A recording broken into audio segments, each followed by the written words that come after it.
I have the satchel.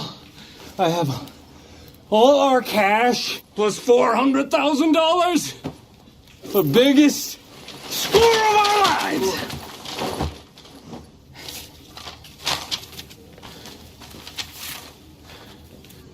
Good for one free breakfast. Sunshine in Des Moines, Iowa.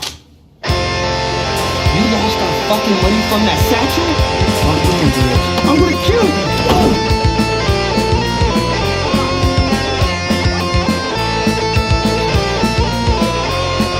Okay, let's officially begin now. Okay, this is the beginning of the episode right here. This moment now is the beginning of a new episode of Rock Hard Caucus. This is probably gonna have to be split into multiple things. So let's call this Rock Hard Caucus episode 248. Welcome back, everyone, to the 248th episode of Rock Hard Caucus. This is going to be kind of a special episode because, Evan's busy, first of all. He is busy. He's going to move soon. He'll be moving to the following address. No, I'm not really going to do that. But for anyone who maybe wants to give Evan a housewarming gift, you could send it to P.O. Box 5336 in Coralville, Iowa. And I promise I won't keep the gifts. I will pass them along to Evan. So Evan's busy. I have also been quite busy recently. But as we've mentioned on the show, probably just about every episode, there is a primary election coming up on June 2nd. And, we're not only talking about elections on Rock Hard Caucus. We like to cover other stuff. We like to goof around as well. So there's a lot that we've overlooked over the past several months going into this upcoming election. But fortunately, our good friend Dexter Merschbrock has been paying close attention to a lot of these candidates and a lot of what's going on as we enter this primary season. So Dexter is going to join us to cover some stuff that we haven't really dug into yet. Dexter, welcome back. Glad to have you here. Thank you. Looking forward to, letting people know what's about to happen in a couple weeks with this Senate race and the governor's race in the fall. Iowa's only podcast meets Iowa's most right election predictor. So what's your track record on these predictions so we can lay out? I'm early on the Rob Sand double-digit lead, way before anybody else. I've got that going far back, and I was looking back today. I've got Rob Sand as the favorite back to before the 2024 election. You could just see it in the poll numbers then. As skewed as the polls were, they showed what Rob Sand was up to, and then he's been given this huge runway to come up. And so I was early on Rob Sand. It's like that's where we're headed on this one. Oh, and Joni Ernst was the big one as well. I was deep. I've got a long time DM with some Iowa journalists, and I told them that Joni Ernst was dropping out, like in January of 2025. It was, the writing was on the walls. Like, why would they risk a Senate seat for Joni Ernst? Maybe the most annoying U.S. senator. I just didn't see them putting that on the line. And then she said the "we're all going to die" thing, which I hadn't even thought about in months. And I saw that clip the other day. I was like, oh my God, that was hilarious. We all are going to die. Shout out to our friend India May for provoking that. Yes, and then at that point, it was like, writing's on the wall. Joni's got to go. They're going to give it to Hinson, and so I had that prediction, way back. That one wasn't that hard, though. I don't think either. So I'm gonna let you know what's going to happen in 2026. Okay, great. So you called her the most annoying senator, or perhaps the most annoying senator. This is maybe a bit of a derail, but who's in the running besides her for most annoying U.S. senator? Obviously someone like Lindsey Graham has its own type of annoying. But yeah, Joni she's up there, but it is the U.S. Senate. John Fetterman, the Kentucky Derby was last week, that light charge from thoroughbred like John Fetterman into the most annoying senator race. So you can't give it to Joni, but we'll give it to her for the rest of her term. She's very annoying. Yes, absolutely. Speaking of the Senate race, so Hinson is, she's not running unopposed for that nomination though, right? So who else is going for that? No, she is running, against Jim Carlin. I think he's the guy who ran against Chuck Grassley in 2022 in the primary. and got like 25% of the vote, with no money or anything like that. That might have just been a Chuck Grassley's 90 years old type of vote, more than anything for Carlin at that point. But he's working hard. I don't know if you want to get into him now specifically or get into him later on Hinson or cover the Democrats now, but he's kind of this phenomenon of very conservative Republicans, but until you hear them start talking about data centers and corporations and stuff like that, in which case they're talking like Bernie Sanders basically at this point.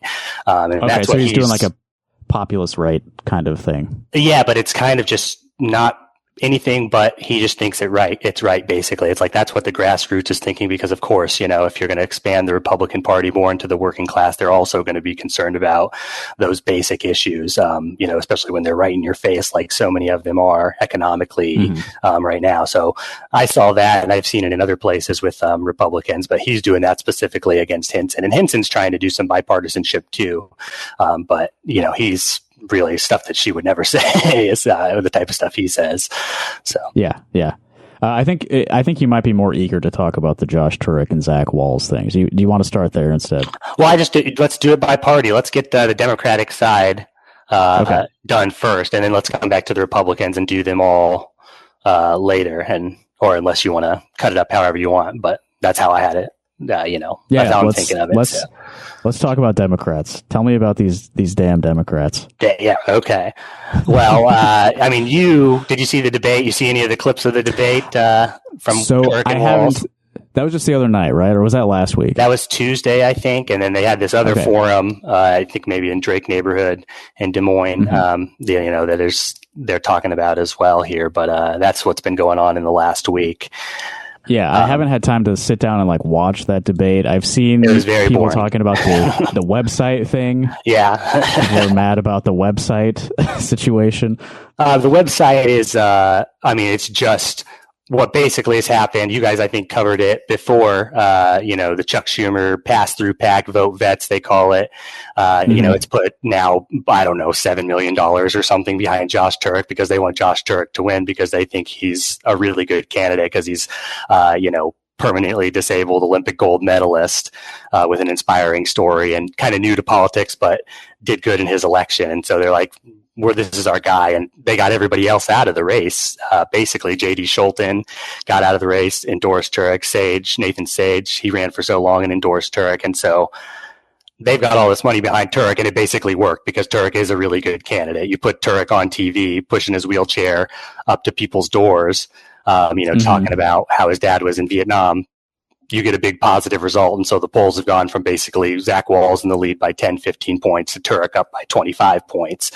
Every time I look at my phone, I've said this before, every time I open my phone, I see Josh Turek in his wheelchair. Like any app you open, any website you look at, it's a Josh Turek. I've got the flyer on my table right here. It's through the mail. I got one of those too. Yeah. Just absolutely flooded. They sent a lot of those out, I think. So, and so it worked, and Turek, it may not work with another candidate, but it worked with Josh Turek, and Zach Walz knows it worked. And so Zach Walz has now gone, there's only one way he can win, and that is to discredit Turek with the Democratic voters. And so that is to say, one, do the, jujitsu thing, try to use the money against itself and say that this money is proof that Turek is not a good candidate. I mean, you can buy that whether or not you want to. You kind of have to buy into a bigger story there of what Turek is going to do differently. And that's what came up on the website. The website, had stuff about the money. It also had a tab called Fetterman 2.0. And it wasn't necessarily about, I guess maybe there was maybe a part about the immigration, but, all the same people who tried to get Fetterman elected, this, Democratic majority Senate PAC world, they said, Turek is the type of guy like Fetterman or maybe something like that. And he's an ideal candidate to do this thing in a state like Iowa, and flip a Senate seat. And, that all checks out to me, but it is still, a bunch of billionaire money funding the Turek campaign, or providing the difference. I guess he's raising money just like Walz is. And that's my take on Walz. It's like Walz was trying to do this on his own. He was trying to raise the most money and buy the Senate, primary without getting to the left any farther than Elizabeth Warren, basically, who's going to campaign. I think, I don't know, is that in Iowa City where they're campaigning? I don't know where they're campaigning at. I don't recall, but she has endorsed. She is coming here. Yeah.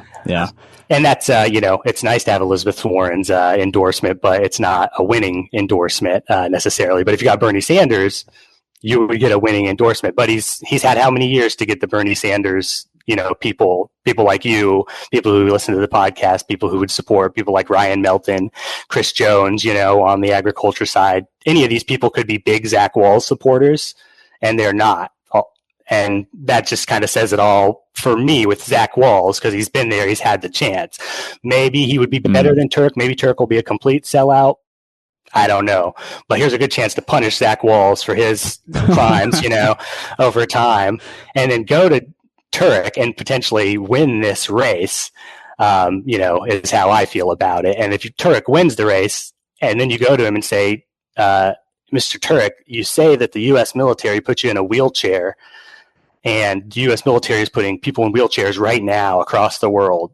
How can you support this? And if he still supports it, then your answer about the entire thing, and that's something you can organize against right there. But maybe in either way, you get to win the point. You get to have that rhetorical point. You can't do this, and that's where I want it to go, on this Senate race in terms of kind of, what are we going to get out of his left wing, people, because neither one of these guys is really left wing in my no, yeah. Yeah. The main objection, aside from the dark money pack to Turek, is his vote on this immigration thing. Was it the bill where they made it like an extra double crime to transport either that or that one? It might have been law enforcement have to cooperate, with federal immigration. And I think Turk's people are saying this was passed under Biden, so they weren't, he probably wouldn't have voted for it. It still was a bad idea, obviously. But even on that, Zach Walz does the thing that he always does. He says, hey, I've got the Republican sheriff of Marshalltown telling me that I should vote against this bill. That's why I'm voting against it. It's like, Zach, he never gets to that point where you would expect him to get to, being from the safe seat on there. But yeah, and that's what he did at that forum. He came out 3 weeks later for blocking bombs to Israel. Right. And Turk, I think, came out for the same thing at that forum as well. But Walz like, oh, it was just a week ago. I definitely would have supported that. I was like, where were you at the time 3 weeks ago? He probably would have got a big, attaboy from people for not supporting bombs to Israel 3 weeks ago. But now he's down 25 points in the polls, and he's just finally supporting it.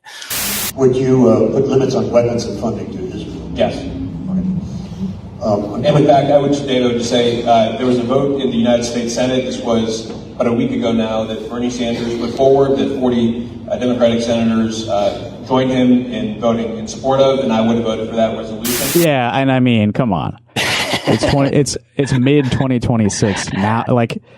I don't think you win any points for being like, oh, Israel's a little bit too harsh. I said when Walz, launched his campaign, because I knew his reputation. It's like, this is a guy with a huge platform. If Zach Walz isn't going to stand up for Gaza, stand up for Palestine, launching his campaign in early 2025, if he couldn't do it at that point, can't do it. I'm out on Zach Walz at that point. So now, back to the website thing, the Josh Turek, he gets joshturek.com is what happened. He bought joshturek.com, sent people to joshturek.com. And what I read online is he bought it 2 months before Turek even announced his campaign.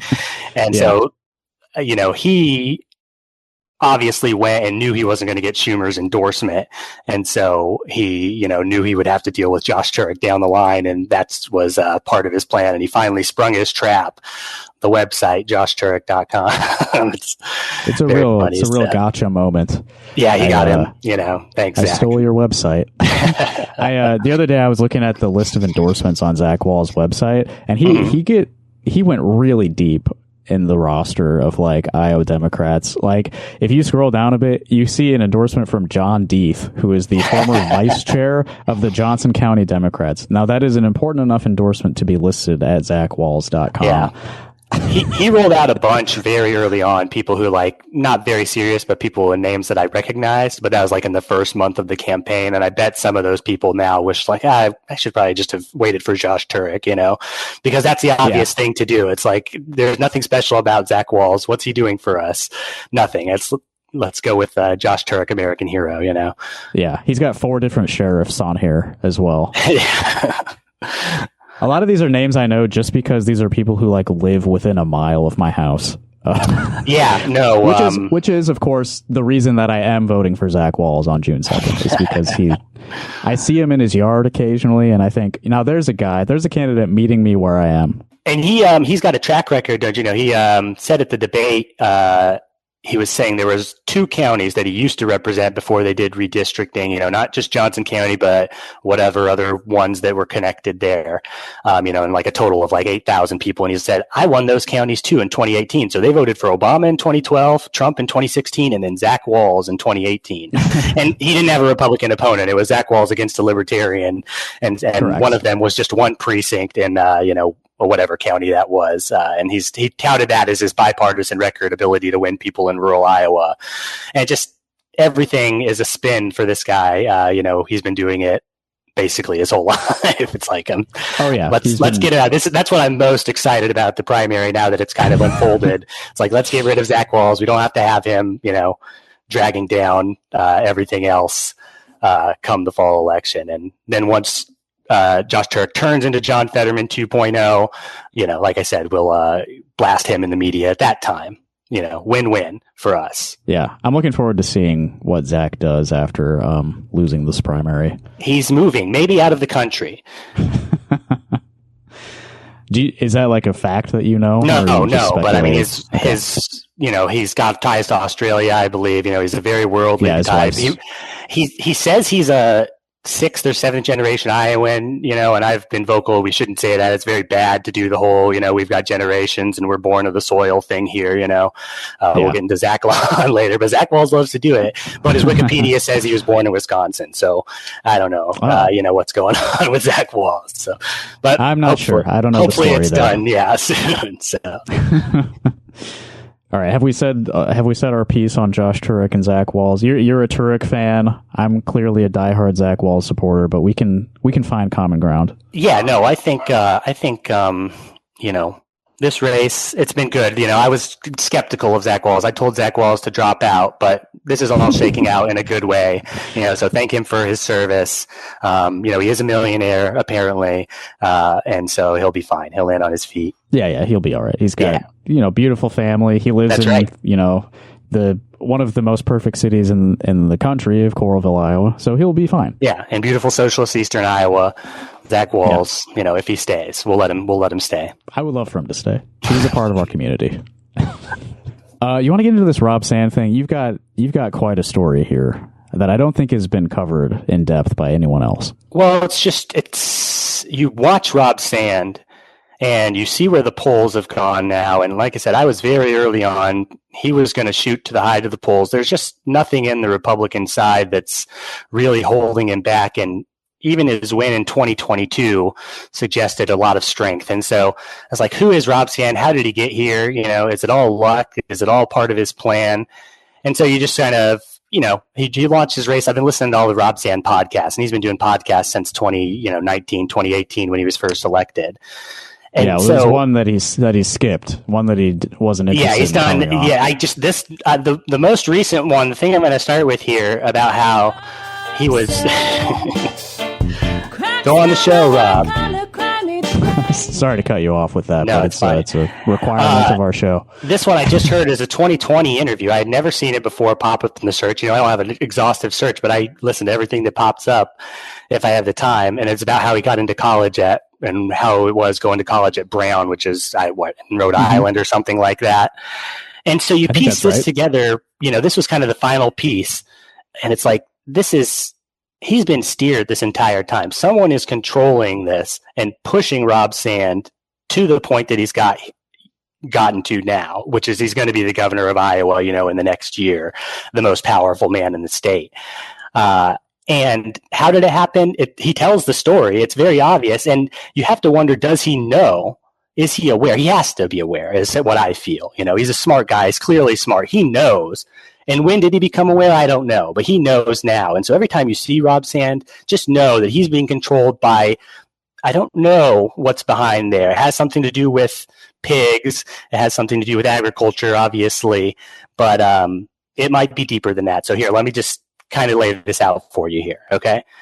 So the first thing is, everybody knows the Iowa's Writers Workshop, right? This is CIA-connected group at the University of Iowa. Everybody knows that's common knowledge. They control the way people write. You guys have talked about it. I mean, very vaguely and briefly. I've always kind of wanted to understand that better, but to my knowledge, it's just that they have CIA funding, and that has influenced the what gets written about by important parts of this. That's good school. Enough for me. That sounds like nowadays they're trying to, manipulate Rob Sand to go to Brown University. So he gets on this podcast how'd you go to Brown University? He said, I had never heard of Brown until I went to this writing camp at the University of Iowa. It was the summer before my senior year in high school. Kids from all over the country. I had probably 3 or 4 people say, look at Brown in Rhode Island. You'd really like that. And he says, that was very weird to me that so many people would say this over and over again. I had never heard of Brown before. And so he had never heard of Brown, this place and if you followed the governor's race so far, Brown is kind of where he goes. You've covered it. He tries to reach out to conservative. He writes about a lot of stuff, right. And that's been featured in the negative ads against him, his writing from when he was a college student. And it's how did he get to Brown in the first place? Here is how he got to Brown, through the Iowa Writers Workshop, potentially CIA connected in the first place. But that's, he does that. He goes off, does well at Brown. He's obviously a political guy, at that age, which is probably why they selected him and steered him in this direction. They said, this is a guy who will be useful to us down the line. He does his writings at Brown. He ends up back at the University of Iowa, gets his law degree, ends up in Des Moines. And here's how the story of how Rob Sand meets his wife. And this is your thing. This is wife's dad's money, right? The listeners of this podcast should be well aware. Rob Sand is married to Christine Lauridsen, I think is her name.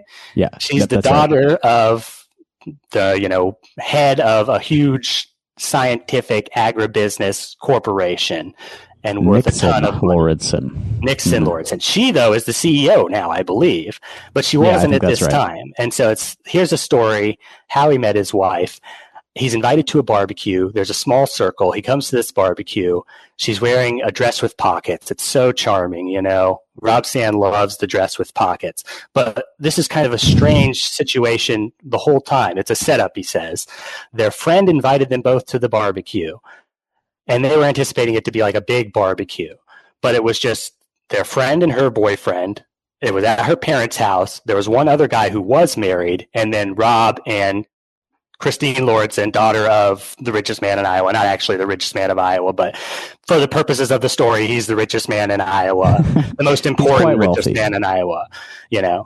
The most meritorious man in all of Iowa is Nixon Lauridsen. And here's his daughter being set up with Rob Sand, who to this point, I don't know why this would be happening. And so he's telling the story on this podcast. They ask her, did you ask her out? No. They were dating other people at the time. But at the end of the night, it was Katie and Candy, his friends. So I don't know who Katie and Candy are, but they're the key players guiding Rob here.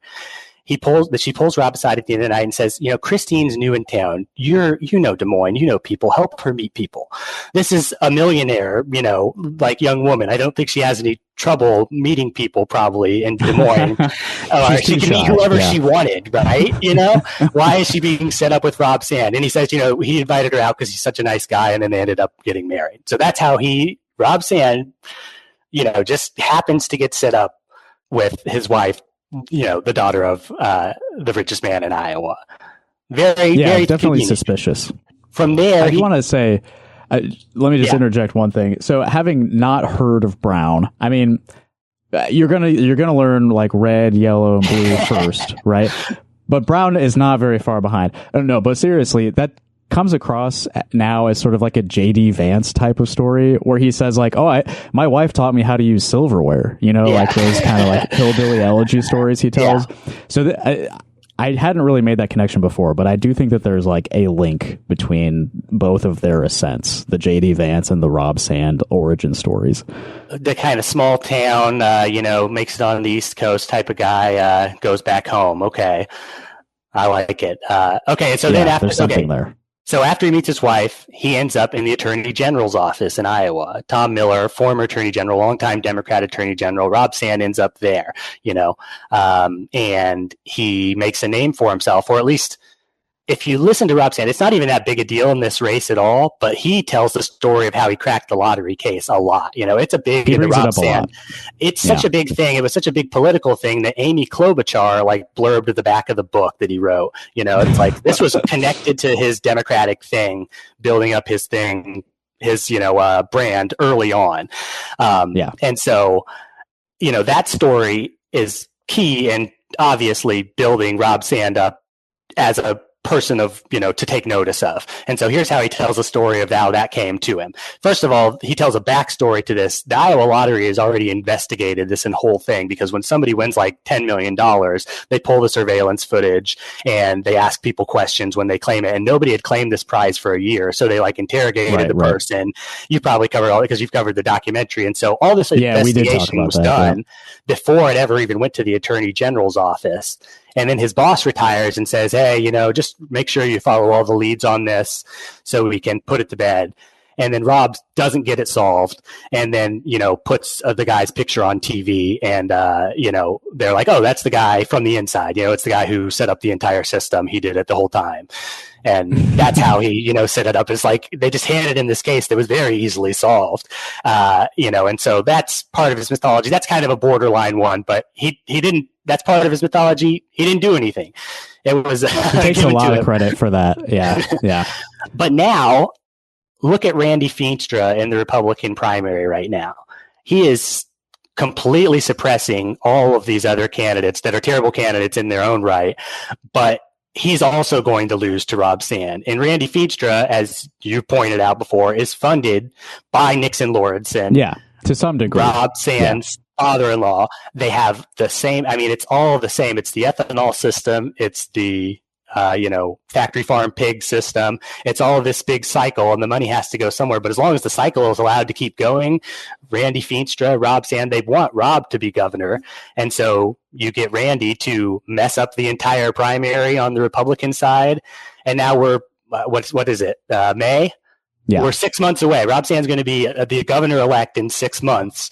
And it's all just been handed to him. It's like he's set this all up. And so is he the one responsible for this? He's a smart guy. If you listen to him, he's got a lot of good ideas about politics and stuff like that. But then you hear these stories of how he got here, and you see the money connection. It's like, how did he end up in the place where these people, he was their candidate to do what exactly? To do his agenda, which we know his agenda, which is not to upset that cycle of, agricultural production.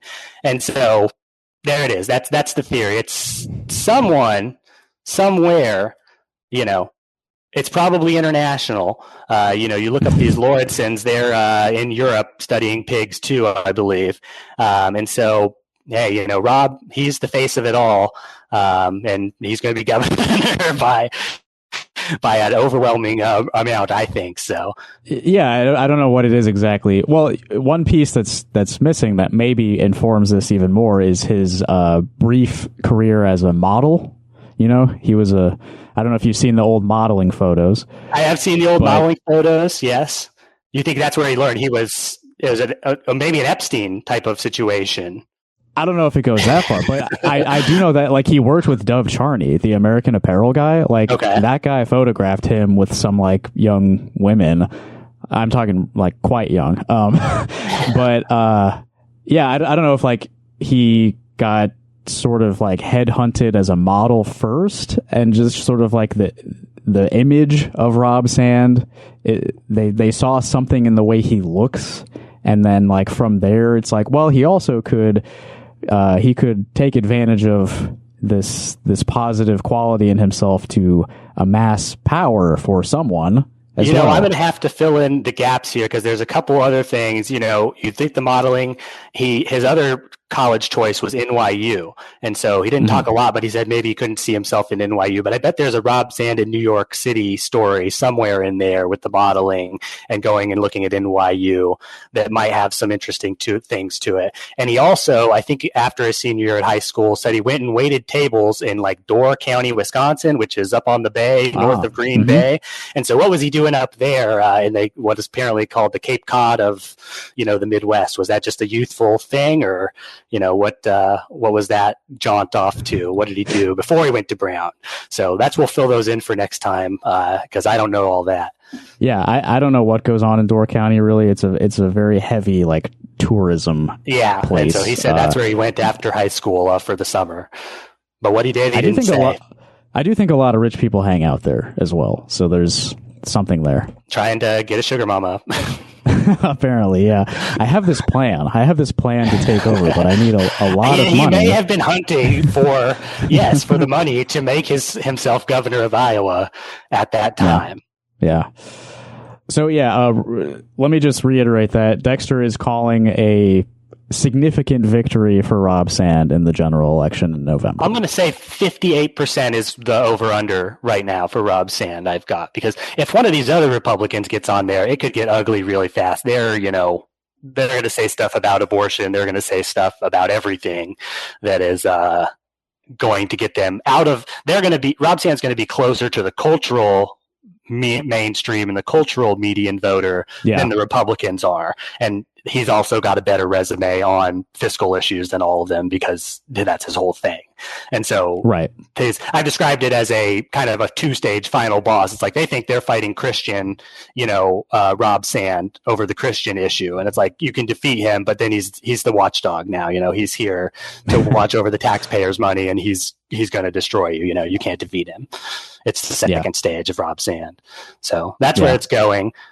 But I mean, can we talk about Chris Jones now? That's what I think is most important to actual Iowans. The national people, they want to hear about Rob Sands, but if you're an Iowan, it's water quality, right? Yeah, Chris Jones is the man. He's been on this show multiple times, so he's got that credibility going for him. I love the guy. Right, and it's directly kind of in response to Rob Sand being where he is, kind of having a complete stranglehold on the political economy of the state, I guess you could say, in terms of ethanol and everything like that, into which Chris Jones enters this primary. And I don't know how much you've covered his actual primary race and his actual campaign of what's going on around all that here, but anybody in Iowa politics on the Democratic side, I think it goes past the Democratic side once you get to the conservative side with the CO2 pipelines and eminent domain. You can easily tie those together, but especially on the Democratic side, all the energy is with there's not a lot of energy in the Iowa Democratic Party. Where it exists is with a guy like Chris Jones. And so, they did a poll on clean water in Iowa. It's like 80% of people want the candidates to support clean water. And it's like, that's clear as day. And so what happened in the ag secretary primary, do you remember Wade Dooley? Did you guys cover Wade Dooley? I don't know that we even mentioned him, to be honest, because he was a real quick, blip on the radar. A flash in the pan, out. As they say. But I saw people like, former state senators up here in Cedar Rapids supporting him when he floated his name. He was going to run for ag secretary. He said he's a farmer. He's the good kind of farmer. And it's like, they're really going to try to establish, do an establishment challenge to Chris Jones. Because he had just launched his campaign in January. And then he didn't even file for the primary ballot, but he's like, I had the signatures, but I just, it wasn't good for my family. I'm not going to do it. It's like, yeah, okay, that's what happened. It's like, no, it's like they knew they were going to lose to Chris Jones. They knew they had no path with this Democratic primary electorate, with all the work he's done. Any attention on the race would have had people look at Chris Jones and they would have said, oh yeah, why doesn't everybody say this, about water in Iowa, at least among the Democratic primary electorate? It's just like a basic, obvious truth to everyone who lives here that our water is poison. Yeah. And you can just talk about it and you can get deep into it. Like I said, with the cycle of ethanol and everything, and Chris Jones is doing that. And that's the way the agriculture secretary race was going to go. And they backed out, they did not even challenge him. But at the same time that happened, they shifted some things around. And I think it was all connected. If you ask me, I think you can connect all this back to what the Democratic establishment is trying to do in Iowa. But at the same time, Dooley dropped out, because this was before filing. There was a guy, Taylor Weddick, and Taylor Weddick was going to run against Christina Bohannon and Travis Terrell in the Congressional District 1 primary. And he drops out of that race and decides to run for state auditor. And they kind of just clear the field for them. There's nothing that. So he's now the state auditor candidate, and Christina Bohannon doesn't have to defend herself against two people because she's already, I don't think I have like a clip of this. I forget where it's from. I think Laura Bellin reported on it, but she won't even debate Travis Terrell in the Congressional District 1 primary, apparently. And so basically not acknowledging him at all. Yeah. And so they were afraid that they were going to put Chris Jones on the primary ballot. He was going to crush them, and that crushing was going to like start leaching over into Travis Terrell, taking on progressive votes from Christina Bohannon, because people are like, well, I got to go vote for Chris Jones because that's really important. And it was going to drive more people out, especially in the Iowa City area where that's where the energy is on the left wing, side of the party. There's DSA chapters across the state, but it's like New York gets a socialist mayor.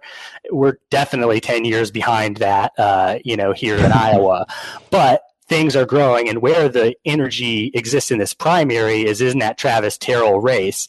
You get Travis Terrell, has been the only pro-Palestine candidate for Congress in terms of really being out there. Ashley Wolf-Tornabane in the 4th District may have said the same type of stuff, and that's, a district that the Democrats aren't planning on winning anyway. But this is a competitive race with the most the most left-wing voters in Iowa City and the entire state. We've seen what Laura Burgess and Oliver are doing there. We're going to see what happens in this primary as well, with the supervisor candidates. But here's the energy, people should be really looking at Travis Terrell, in my opinion. I can't believe, we got to get some outside people in here to boost him up because there's just no infrastructure, it doesn't seem. Although it may be there. What do you think in Iowa City? I mean, is he going to pull even with Christina Bohannon? Yeah, I'm not totally sure where that's at right now. I'll be totally transparent about this. Travis and I met, I believe, at a Labor Day picnic. So several months ago, right?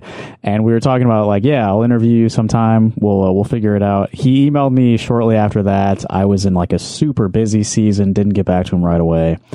I did get back to him a while back. I haven't heard back from him. I ran into him in person a couple weeks ago, and I don't know if he just like didn't hear me, but I was like, hey, Travis, and I just got nothing. Like acting like he didn't see me at all. So I'm not sure if there's like beef between us or something, but let's squash the beef. I would love to have you on the show. I do think your campaign is a force for good. Bohannon has had several shots at running against this same candidate. Win in the fall. He can win in the fall running as don't do genocide, do Medicare for all candidate. He can do that, especially in Iowa City. But yeah, I'm glad that everybody is kind of getting things together down there and that they supported him, and we'll see how it comes up on election day. And you plan to attend a rally in Rock Island this weekend held by the Quad Cities Coalition for Palestine.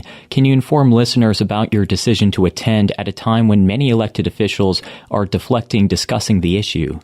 Yeah, to me, it's one of those things that we need to hold elected officials accountable on. There's a lot of them that, kind of do whatever room they're in is what they say. Or there's other ones that just kind of wait to see what's popular to say. And to me, if you want to be a representative, you have to stand for humanity. And if we are not standing with, the women and children of Palestine, and we're allowing our tax dollars to destroy their lives, destroy their hospitals, then we are failing. And even to the people that don't personally, care about those things, they should care about the fact that our tax dollars are going to this country that has universal health care, and it's being used to destroy lives when it could be used to save lives here. And it's something that, to me, it's just an economical and moral issue. It shouldn't be a political issue because it's what makes sense to save that money and also to save lives of innocent women and children. But there's another thing, the whole conversation, there's article after article. Every week now, there's an article, can Democrats win in Iowa? And it all kind of gets boiled back to, at some point, the voter registration numbers, which you've talked about. Right. Laura Bellin's written about them at Bleeding Heartland. She's kind of the authority on the actual electoral landscape in Iowa, as opposed to the local journalists who are just all doing access journalism, basically, to some degree, with the politicians. And so with the voter registration numbers, what they are, you expect the Republicans to win. But the difference is there's a lot of independents. Basically, no one under 40 registers as a Democrat anymore. And so you got to get these young people who aren't Democrats to vote Democrat. And the great way to do that would be to get them to vote now in the primary. But what's the Iowa Democratic Party doing? Are they pushing for that? They're not pushing for that, because those people would come out and they would say, yes, I'm going to vote for Travis Terrell, the pro-Palestine, pro-Medicare for all, abolish ICE candidate. That's what the young, nonpartisan voters under 40 would vote for in a primary between that and Christina Bohannon. And so you do not hear anybody in the Iowa Democratic Party saying, come out and vote in our primary. They want it to be settled by party, to use Rob Sand's word, insiders, but it's the voters, but it's just their thing of voters, and they're not going to do the outreach. And until they can tie those nonpartisan voters to the Democrats, they can't win, unless you happen to be exceptional like Rob Sand, and get a bunch of Republicans, so excited about how you saved $60,000 in this city or whatever, another audit, they love it. He convinced them that he's going to save them money. So, but no one else is convinced anybody of that as a Democrat. So, no, I mean, even here in Johnson County, which is like the only stronghold really of the Iowa Democrats anymore, if you've attempted to do any sort of entryism, if you have as part of a group of left-wing, to put it vaguely, left-wing people who have a purpose to interface with the local Democrats because you want something, you want to find allies in these, you want to do self-government. Basically, yeah. If you want something from these people, you are met with total hostility. The people who have a history with the party and want to continue wielding their authority over the direction of their party want nothing to do with you. Yeah, they don't have time for that. They're too busy winning. No, they're not winning the elections either. I don't know what they're doing. I guess they're winning elections in Johnson County and holding on to their small amount of power. There. So, and that's, I think, what this entire, there's a couple more congressional Democrats I want to tell you about, but all of the Democrats, starting with Rob Sand, and there's got to be some kind of behind the scenes Rob Sand telling everybody who's on his side in terms of establishment Democrats, hey, don't push on these things. Don't push on foreign policy if you're a congressional candidate. Don't push on immigration. Don't push on taxes if you're running for things. Stick to these things. Make these criticisms or whatever, because no one's doing anything except for Travis Terrell and except for Chris Jones talking about water quality. And so that's kind of it. How is it being controlled like that? I'm not sure, but I did another shout out. You remember Ryan Melton, another guest on the show. Yeah, I think he endorsed Ashley Wolf-Tornabane in Congressional District 4, so everyone should check her out as well. It would be nice to have, even in that district, though, they wouldn't let her. She had been doing a lot of work, and then all of a sudden, some guy from Sioux City comes out, and he's got all the Sioux City Democrats backing and Rob Sand's backing and everything, and and they've got a lot of money, or at least enough money to win that primary. She might still have a chance, but they just won't. They won't let it happen. And so we'll see if they can get it connected for this year. But sorry, I lost my train of thought there. Do you want to hear about the Christian pastors running for Congress? Well, who's this Sioux City guy? I don't even know that race at all. Oh my God, I don't even know his name. Dan Dawson might be a Republican, but he's got one of those type of names, alliterative or something like that. Dave Dawson, that's right. There you go. Okay, sorry.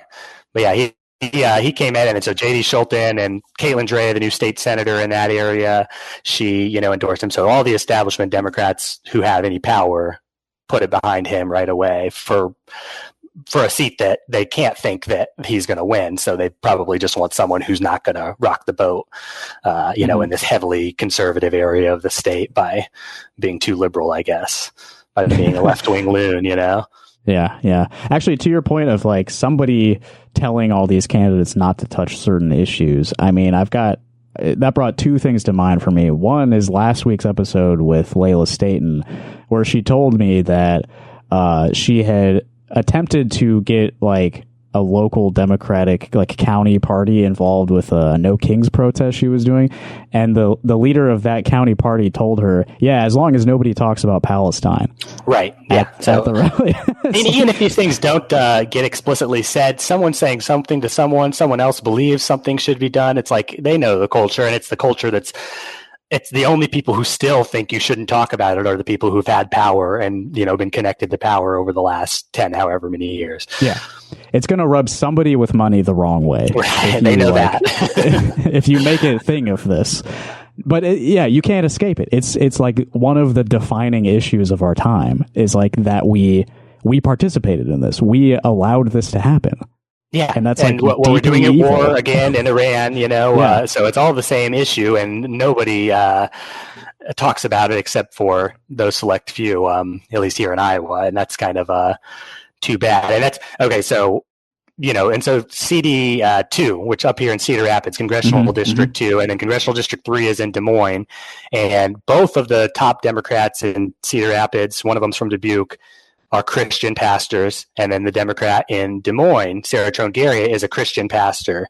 And bringing it all together, it's like, when do they ever talk about being anti-war? When do they ever talk about, stopping the Pope Leo is just generating, headline after headline for saying stop killing people across the world. And these Christian pastors, they must not be their version of Christianity, that they believe in, that you should talk about stopping war, because they haven't at all. So either someone's telling them not to say it, or that's not what they believe. You would think they are anti-war. But so that's what we have to get excited about in the other cities and all the biggest cities in Iowa. Those will be the Democrats on the ballot.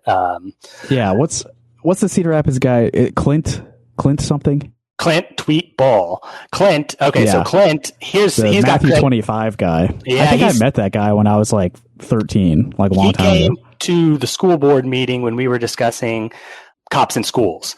And this was either 2021 or 2022. And he came and he said, "I've had trouble with the law in the past. I know what it's like to be a young kid. We need to have forgiveness. And so I don't support the cops in the schools, basically." Oh, okay. And I was like, okay, this guy's got credibility with me, at least for that. And then all the, rich people on the southeast side who live around me, they've got his yard signs up. So he's going to do well here. I don't know if it'll be enough to outweigh Lindsey James in Dubuque, who is also a Christian pastor. My story with her, she came 2018, maybe she was first elected sometime around that time into the state house. And she does an event every year called the Corn Boil, in Dubuque. It's her fundraiser thing. And so this was 2021. The U.S. Senate campaign was kicking off. Abby Finkenauer was running. And so she was going to come to the Corn Boil. And then also from Western Iowa, a guy named Dave Mulbauer was running early on in the process. So he was going to come to the Corn Boil. So I'm, trolling the waters of Twitter, as one does, the shallow waters of content. And she posts her invitation and it says, "Come see Abby Finkenauer at the Lindsey James Corn Boil." But she had spelled Finkenauer wrong. It was, it's A-N-E-U-R or whatever, and she had the letters in the wrong. It's a tough one to spell. And I'm like, I'm going to get her. I'm going to put her on blast. And I was like, no, you know what? She's new. She's probably doing this all on her own. I'm going to the DMs. Just let her know, hey, you got a typo. Yeah. You spelled the Congresswoman's name wrong on your flyer. And so I did that. And she's like, "Oh, thank you. I'm just doing this all myself." And then she did Dave Mulbauer the next day. And it's the exact same letter combination. And she messes it up again. And I was like, I got to go to the DMs again. I'm sorry. I hate to tell you, but you have done the exact same thing 2 days in a row. And she fixed it. And so she's probably going to be the nominee. She will be an interesting candidate. She'll probably win, to be honest. So yeah, like you think she'll beat?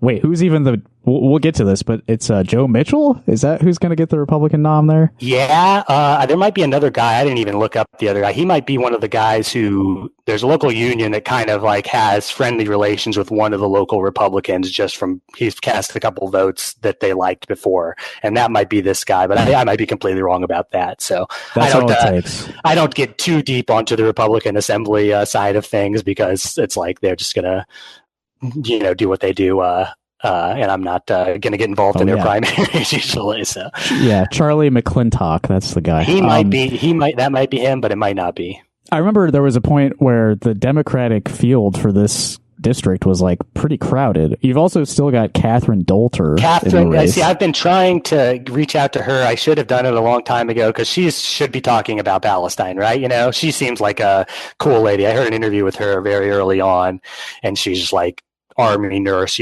Kirkwood teacher, and nursing probably or something like that.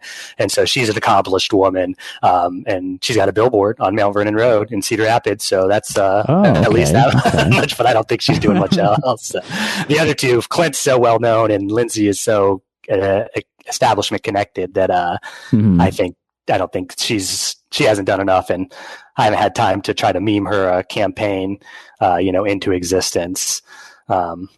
For Kathy. That's her name, right? Kathy? Yeah. So yes, Kathy Dolter. Yeah. I almost forgot. There's also an independent candidate. Right. Okay. Thank you. Obviously not in the primary, of course, but no, He said he's going to get on the ballot the other day. Dave Bushaw. He kind of has like a red bandana on, so it kind of looks MAGA, but he's got like long hair and so it kind of looks like a rocker. And his story is like he bought a farm when he was 19, or something like that, or like a piece of property. And he's just this independent guy. And so I don't really know what he's going to do. I think Democrats probably in these independent situations are going to be like, I'm voting Democrat. We're getting these Democrats in there. We got to stop Trump. And so there might be some Republicans who like, oh yeah, I liked Trump, but just guy Joe Mitchell in a suit or this guy, there might be some of those kind of like conservatives out there who are like, yeah, the property rights, thank you, bandana independent, and just cast their vote away from it. Whereas Democrats will be like, nope, it's Democrat time. We're taking the seat. They know the mission this year. Yeah. So. He's like the Megadeth candidate. I don't know. Yes. But the bandana is red. So that's the important part to know. So, but yeah, last Israel thing, I guess. Now we can talk about Israel in literally every single one of these. Here's the thing: the candidates should be talking about Israel in every single one of these races. They should be talking about human rights. Iowa should be a leader in human rights. That's what I learned as a kid growing up in Iowa. I learned about human rights. This was a serious thing, right?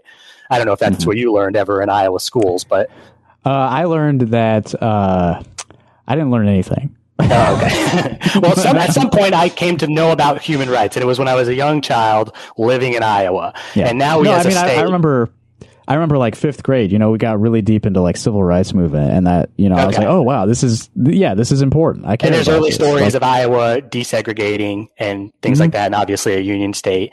And so human rights violations, anything like that, segregation, which we're doing through the, thank you for pointing that out over time, through the school voucher program, a new form of segregation explicitly now. We can get into that with the Republicans. The Steen Feenstra thing. Mm-hmm. Backsliding on human rights everywhere, including sponsorship of genocide, probably in more places than just Israel.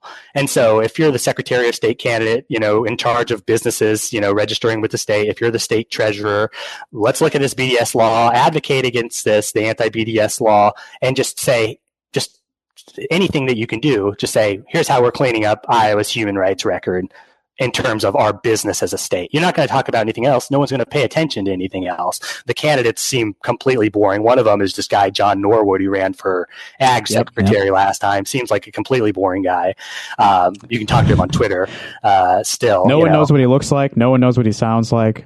He's a ghost. Yeah, and it's just, say something interesting, please. And the last guy who needs to say something interesting is Nate Willems, who is also a Lynn County guy. He was a state assemblyman in Mount Vernon, and I know he's a local labor lawyer. And I met him when I was first running for school board. He handed me a pen, and it said, I don't care about your policy. Show me the contract. And, this was early on. I had only been a union member for a couple of years. This is my first time running for office. I was like, okay, I think I get what this guy is about. And I'm on board, And so he's a labor guy, and he's taking on Brenna Bird, who barely won last time. She's not a very good candidate. So he doesn't have a primary, but shout out to Nate Willems. You gotta go after Brenna Bird. Nobody likes Brenna Bird. Have you ever heard her talk about the Constitution? She talks about the Constitution. She says it's important that we have the Constitution and that the Constitution is a thing. But in terms of, is there any understanding of the Constitution? I don't think she has it. And so Nate's a smart guy. Go impress people. Let's see it, buddy. We need someone besides Brenna Bird in there. So, and again, talk about Israel. There's something that you can do as the Attorney General amongst all the labor law and stuff like that, violators, and taking on the big corporate polluters. We can also take on human rights violators from the AG's office, because Brenna Bird's taking the opposite situation.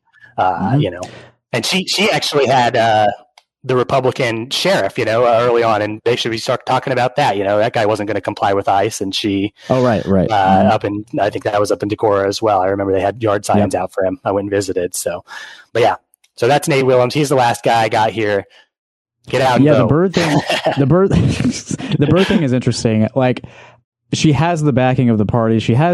Trump likes her, and that is both a boon and obviously somewhat of an anchor around her neck, right? But she is dumb. If you read the press releases she puts out, you watch what she makes a priority is going going after Costco. Watch a video of her speaking.